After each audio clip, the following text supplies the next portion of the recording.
আবহাওয়া অনুকূলে থাকায় এবার কিশোরগঞ্জের হাওর অঞ্চলে বুড়ো ধানের বাম্পার ফলন হয়েছে।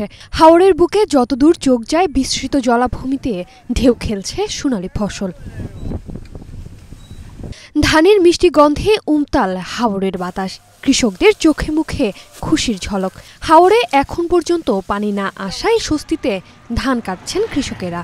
খুব ভালো ধান হয়েছে গত বছর থেকে, গত বছর মার খাইছে, এবছর প্রচুর ধান হয়েছে। বঙ্গবন্ধু ফসলটা খুবই ভালো হয়েছে।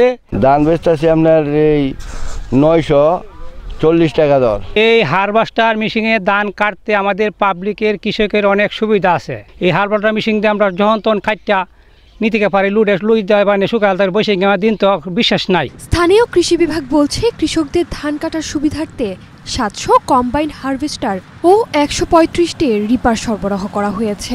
আবহাওয়া অনুকূলে থাকলে আগামী 10 মের মধ্যে সব ধান কাটা শেষ হয়ে যাবে। হাওর এলাকা ইতিমধ্যে পুরো জমি কিন্তু কর্তন শুরু হয়েছে। আজকে পর্যন্ত আমাদের হাওর এলাকা 22% জমি কর্তন হয়েছে।